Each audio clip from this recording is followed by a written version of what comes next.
केंद्रीय जांच agency CBI ने आबकारी नीति 2021 से 22 में घोटाले को लेकर सोमवार को दिल्ली के उप मुख्यमंत्री मनीष सिसोदिया से पूछताछ की।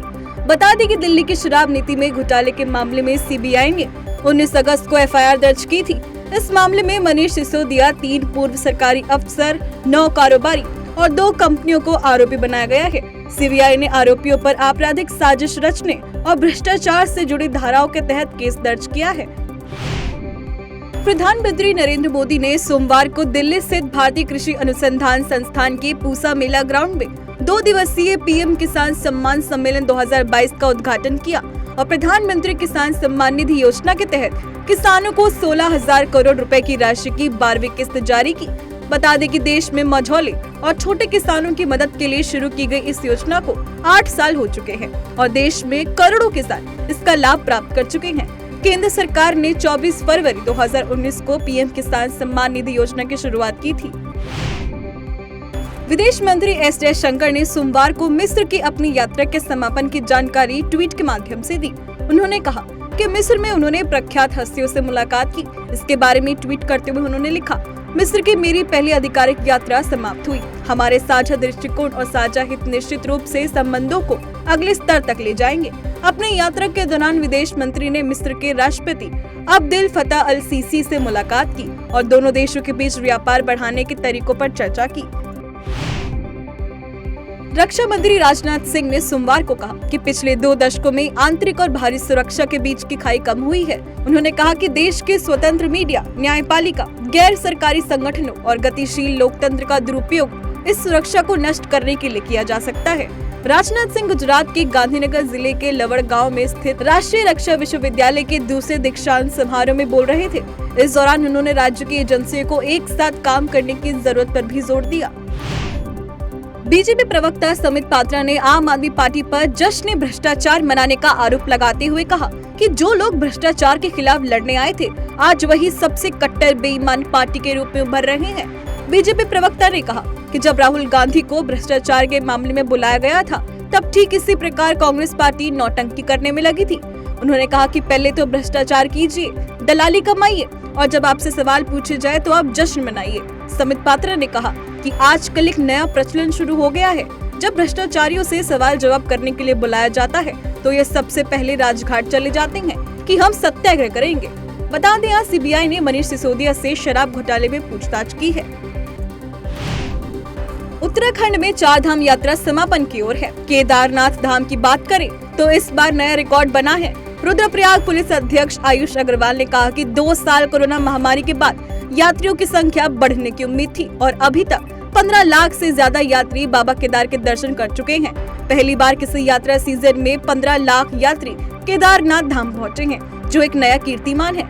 अभी भी 10 दिन की यात्रा बाकी है, ऐसे में यह आंकड़ा बढ़ सकता है। दिल्ली में दिवाली से पहले ही प्रदूषण ने खतरे की घंटी बजा दी है। राष्ट्रीय राजधानी में आने वाले 10 दिनों तक वायु गुणवत्ता खराब रहने वाली है। प्रदूषण नियंत्रण बोर्ड ने यह संभावना जताई है कि आने वाले कुछ दिनों में शहर की वायु गुणवत्ता खराब श्रेणी में आ सकती है। बता दें कि केंद्रीय प्रदूषण नियंत्रण बोर्ड के आंकड़ों के अनुसार सुबह सोमवार को वायु गुणवत्ता AQI 241 के साथ खराब श्रेणी में दर्ज की गई है।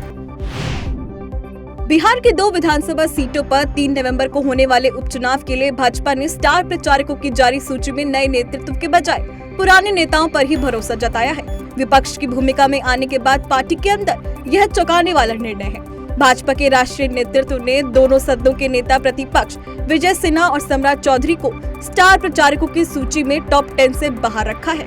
वहीं राज्यसभा सदस्य सुशील मोदी, पूर्व मंत्री मंगल पांडे, नंद किशोर यादव और प्रेम कुमार को टॉप 10 की सूची में शामिल कर पार्टी को बड़ा झटका दिया है।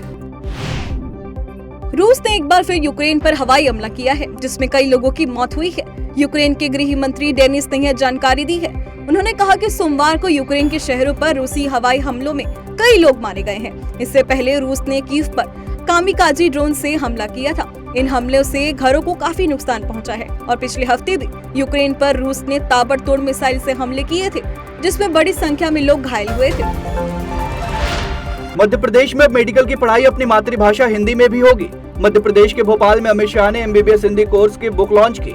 इस तरीके से मध्य प्रदेश देश का पहला ऐसा राज्य बन गया जहां MBBS के छात्र हिंदी भाषा में पढ़ाई कर सकेंगे। इस मौके पर केंद्रीय गृह मंत्री अमित शाह के साथ CM शिवराज सिंह चौहान भी मौजूद रहे।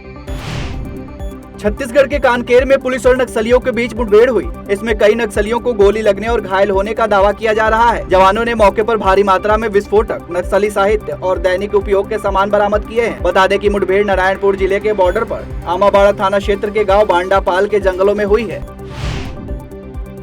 केंद्रीय शिक्षा मंत्री धर्मेंद्र प्रधान और मुख्यमंत्री पुष्कर सिंह धामी ने उत्तराखंड में शैक्षणिक सत्र 2022-23 के लिए उच्च शिक्षा में राष्ट्रीय शिक्षा नीति 2020 की शुरुआत की। बाल वाटिका के जरिए प्राथमिक शिक्षा के नई शिक्षा नीति लागू करने वाला उत्तराखंड देश का पहला राज्य है। प्रधान ने कहा कि उत्तराखंड विद्वानों की भूमि है। नई शिक्षा नीति के बेहतर कार्यान्वयन के लिए राज्य से कई नए विचार आएंगे। साथ ही उन्होंने कहा कि हमें नई शिक्षा नीति के तहत उत्तराखंड के 40 लाख बच्चों को बचपन से लेकर 21-22 वर्ष की आयु तक गुणवत्तापूर्ण शिक्षा देने के लक्ष्य की शुरुआत की जरूरत है। जम्मू शहर का सबसे लंबा 5.2 किलोमीटर लंबाई वाला फ्लाईओवर बनकर तैयार हो गया है।